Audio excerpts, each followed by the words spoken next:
My name's Tamara Chambers, and this is Tamara's Never Seen. And today is my 3-year Tamara's Never Seen anniversary. I thought for this one, I'd pull out a movie that I have referenced in Tamara's Never Seen quite a bit of times. I'm like, was it good? Yeah. But was it Citizen Kane? No, having never seen Citizen Kane. This is known as one of, if not the best film, a film that's incredibly influential to all of film after it. And I think it's my first Orson Welles movie as well. The only thing that I know about Citizen Kane is Rosebud, Rosebud, Rosebud. I also have a little announcement, so stay tuned. Let's get into it. Citizen Kane, 3 years later, here we are. Ike is sitting over here. He's ready to go. Let's do it. Na, na, na, na, na. Na, na, na, na, na. Na, na, na, na, na. Just do it. You all thought I was gonna be bored of this movie. Well, ha! I loved this movie. I always say that like I'm just so shocked and so surprised. How could I possibly love this critically acclaimed worldwide phenomenon film that is Citizen Kane? This doesn't make you special, Tamara. Tamara's Never Seen.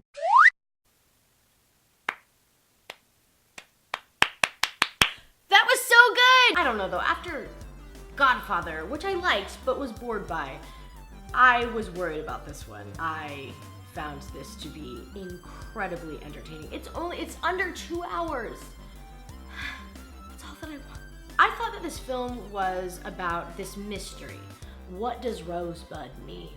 What does it mean? And then we never find out. And I thought that the end shot was him saying Rosebud. I thought that he was gonna like go through his life and then die at the end, and we were gonna be left wondering what Rosebud means. That's kind of the vibe that I got from everything that I've seen in pop culture before seeing this film. And that's not really at all what it is. It's like this incredible character piece of this man who's loosely based on Hearst, which is very interesting. I grew up pretty near Hearst Castle. Anyways, I'll get to that. It's this incredible character piece, and then you piece together what Rosebud is during it. Something that I was like, well, yeah, it's definitely something from his childhood. It's his mom, I think. Where it's like, it's something that he never had and he wants, and he had everything else, and he wants his mother. Is that like kind of thing is what I got from it? Am I wrong in thinking that it's just about his childhood and his mom? I really thought that that was like a giant mystery and people still to this day didn't even know what it meant. No, it's just like a really incredible character piece. All these different chunks of this man's life, and they were all so awkward and intense and juicy, and it was kind of like reading through one of those trashy magazines today, but way more intense. After watching it, I wanted to figure out if it was based on anything. I know it's not a true story, but it seems like there was some kind of rooted truth to it, and I found that it was loosely based on Orson Welles himself, and also William Hearst, Jeffrey, Carlotta Hearst. I don't remember Mr. Hearst's name, but I have swam in one of the pools at Hearst Castle because my next door neighbor, her dad, worked there, and once a year the employees could come and swim in the pool. And I wore a wetsuit because it was freezing, so it's not heated. And there's my fact of the day.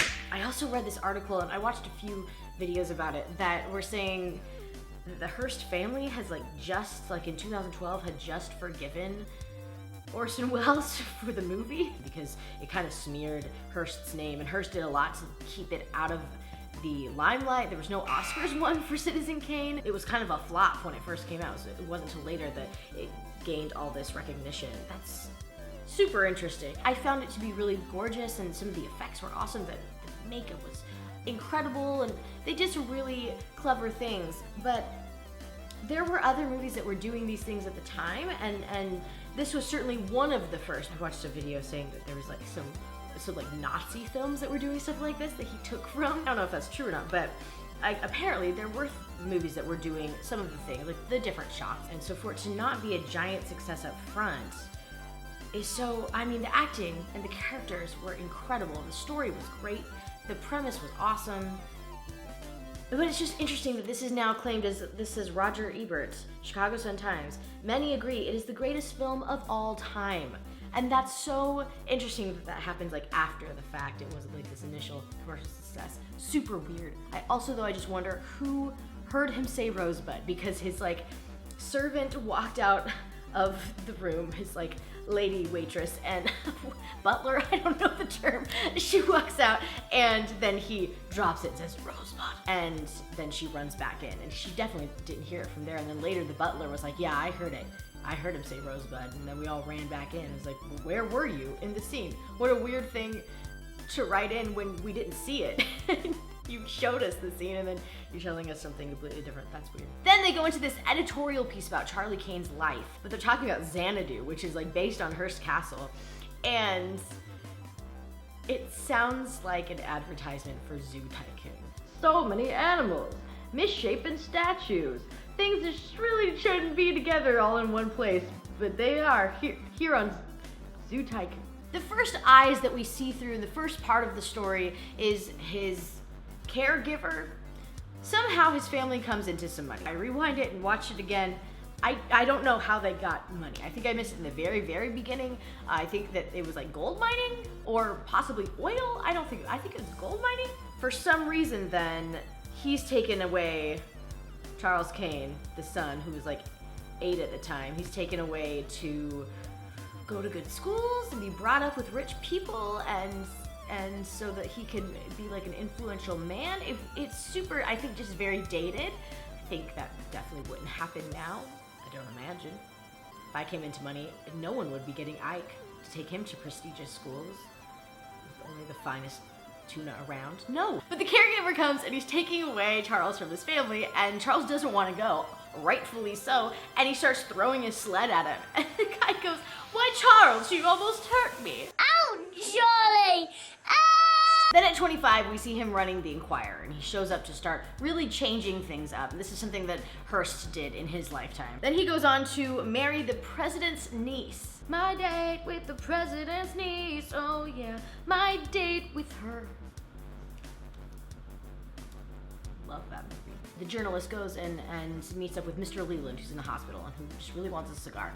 Big mood. Leland says, "I don't suppose anybody ever had so many opinions as Kane did." Yeah, sure, until Twitter. So then we see the beginnings of his first marriage with Emily, and they're and they've just seemed so in love, and then you see them so close together at this table, and as time goes by and as they drift apart because of the newspaper and his work, the table gets longer in between them, and it's such a cool scene. I feel like there's been a lot of things mirrored after that idea. Then you see the meeting of the second woman that he goes on to marry, Susan Alexander, and it's pretty sexy, to be quite honest. They have amazing chemistry up front. Look at me, you see that? I'm wiggling both my ears at the same time.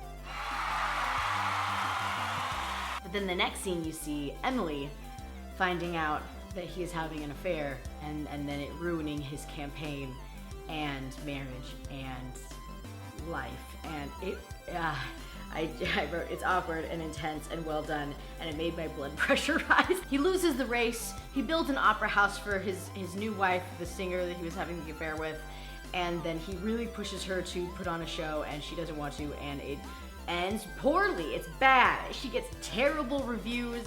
It's very uncomfortable. It's weird how he pushes her to do that. It's like this need to do something greater than herself for her, and it's just weird. So then we go and we talk to the butler after talking to Susan. The butler tells about Susan leaving, and there's this one super weird thing. Thought it flowed really, really nicely. There's just this one really abrasive cut to where we have this bird in front of the scene, and it like caws and then flies away. Super weird. I didn't really understand that point, but then she leaves and he ruins a room, just smashes everything to pieces. Your normal breakup activity.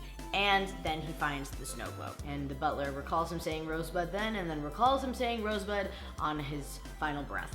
And then we walk through the house with all the belongings, and the journalist is like, yeah, I didn't find it out, but I don't think a man's life is defined by one word, even though I did when I started this out. And then we see the accursed sled thrown into the fire. Rosebud. I did not think that I was going to get through this without being bored, and I was not bored for a second of this. I thought it was so good. The character work was incredible. The characters were written incredibly well, and it's very interesting to me personally that it was kind of mirroring Hearst's life, just because I grew up next to his giant zoo tycoon ripoff.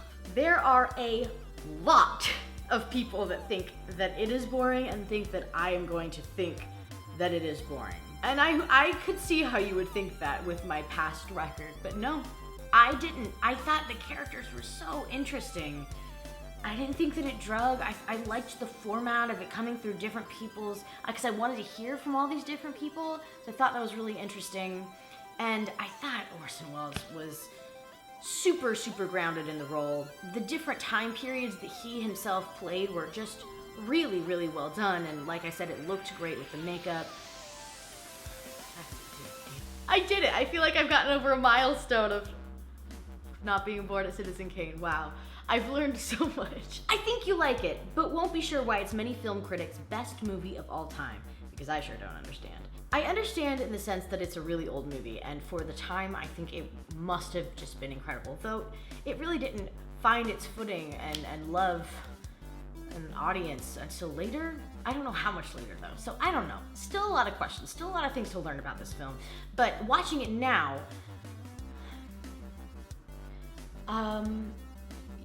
sure, yeah, I could see, I think a lot of people find it to be the best movie ever made because of the time it was made in, and it still holds up, for sure. But yeah, it's gotta have something to do with the time, right? The time it was made, right? You'll find yourself saying Rosebud a lot more dramatically after this movie. Yes, and also I already said it really dramatically, so now it's just flying off the walls, y'all. Please, it's a movie! Enjoy the movie and don't trifle about Rosebud. I don't know if this is open for interpretation, I don't know if I have it completely wrong, but to me, it feels like it's this amazing character piece, and it's a simple, like, black and white thing of like, he didn't have a childhood, he wanted his mom, and the sleigh reminded him of his family, and that's why he collected all these things over the years, and he actually got this sleigh, but I mean, it didn't replace what he had missed out on and could never buy or acquire. Some people are like, well, that's gonna be it? That's all that this whole thing is about? But it's a character piece. I don't know, I think that makes total sense to me, and it did not leave me wanting more or like trifle me like you've said. I agree, I really liked it. You're gonna be whispering Rosebud to make moments more dramatic. No, I would never do that. Rosebud. Greatest movie of all time. Not so much in the best you've ever seen or the most entertaining. It's called this in the same vein as Watchmen is the greatest comic book.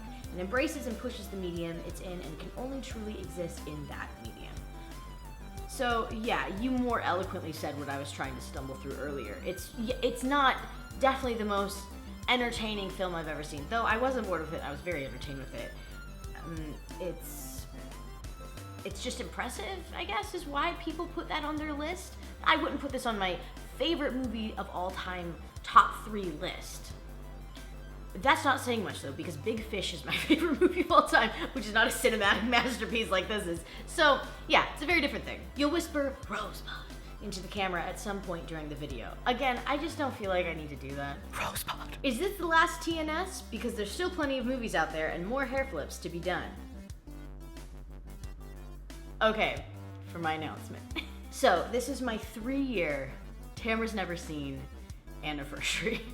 I've seen over 150 movies because of Tamara's Never Seen, which is absolutely crazy.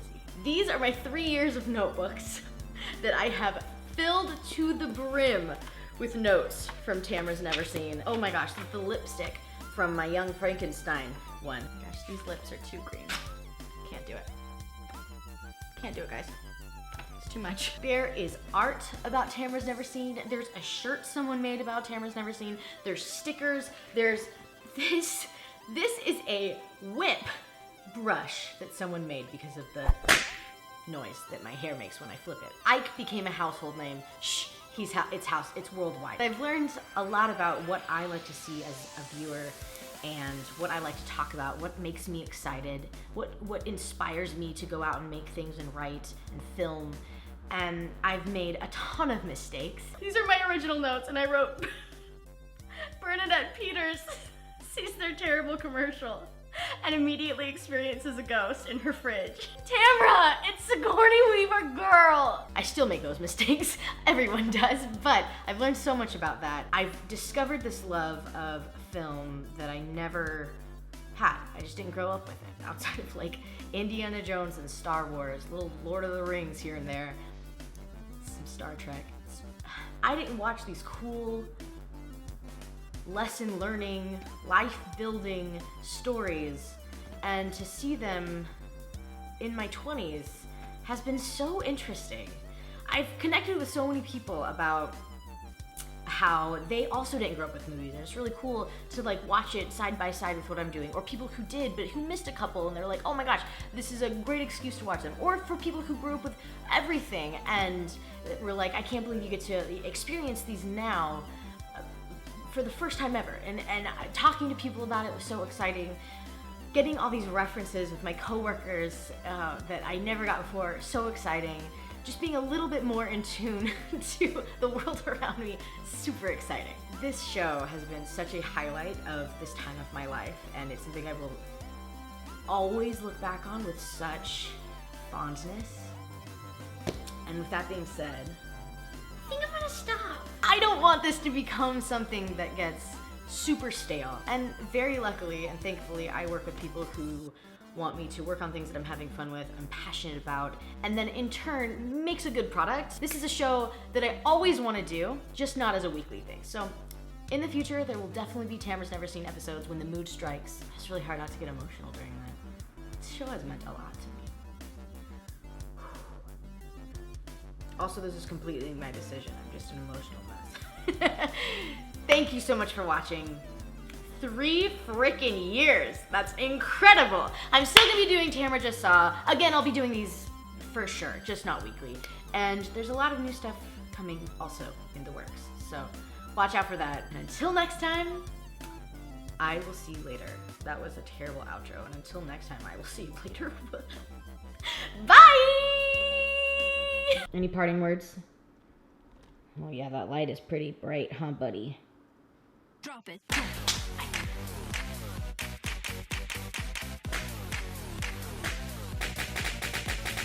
A year ago, Heather, Ayanna, Walter, and I went to Metropolis, Illinois for a Superman convention, and I didn't know what it meant, but I was sitting behind Walter, who was driving, and we were driving down this scary road, and I just kept leaning up and whispering, Rosebud. And also doing the dun-dun from, what's that crime show that I also haven't watched? Dun-dun.